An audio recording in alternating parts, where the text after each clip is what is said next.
এখন ফিরে আসলো না। আমি তো ভাই ভাবছি স্বামী। সালামে যাবো না সালাম। উজির সাহেব কি সংবাদ নিয়ে আমার সাই দরবার হাজির হয়েছেন? একটিবার আমার কাছে খুলে বলুন, কার কথা সত্য হয়েছে, আমার কথা না আমার বেগমের কথা? যাবো না বলতে যেন আমার বড্ড ভয় করছে, যাবো না। নাউজির সাহেব আপনি নির্ভয় করে বলুন, আমার কথা সত্যি আছে, আমার এই স্বামীর কথা সত্যি আছে, একটিবার করে বলুন।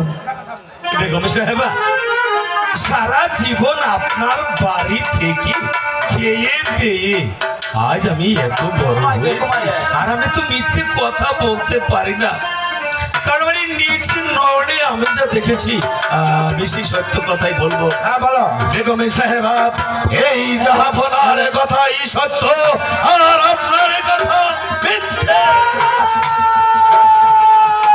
না স্বামী না, আপনি ওদের কথা বিশ্বাস যাবেন না, ওদের সব কথা মিথ্যা বলছে। একবার বলছো আমি মিথ্যা কথা বলেছি, আবার বলেছ উজির সাহেব মিথ্যা কথা বলেছি। না বেগম, আমি কোনো কথাই শুনলাম। তুমি আমার সঙ্গে এই প্রতিশ্রুতি দিয়েছ, সেই অনুযায়ী আল্লাহকে ডেকে আমি পাঠিয়ে দেবো পরবর্ষের জন্য সেই প্রবাসে ওই ক্যাচিস আল্লাহকে সাই দরবারে পাঠিয়ে দাও।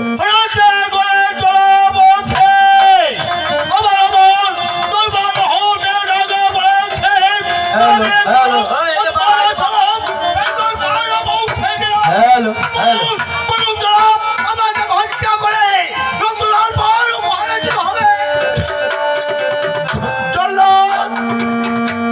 কাউকে হত্যা করতে হবে না।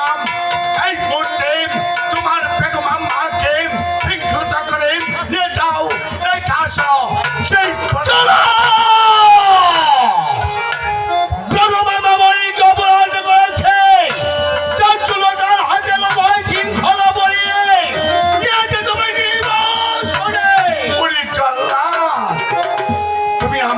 কাছে কি কই পৌঁছাচ্ছ? না, তাহলে শোনো জল্লাদ, আমি আর আমার বেগম যখন ছেলেকুটার পর বসে পাশা খেলিম, তখন বেগমের সঙ্গে আমি পরপর 3টি দান পাশা খেলেছি। আমি যে পাশা খেলা হেরে গিয়েছি, তাই তো বেগমকে আমি জিজ্ঞেস করেছিলাম, বেগম তুমি শুধু মনোযোগে পাশায় খেলেছ না আমার রাত্রে চতুর্দিকে কেউ হয়েছে? কি বলেছে? বেগম বলেছে, স্বামী আমি শুধু পাশায় খেলবো কেন, আমি চতুর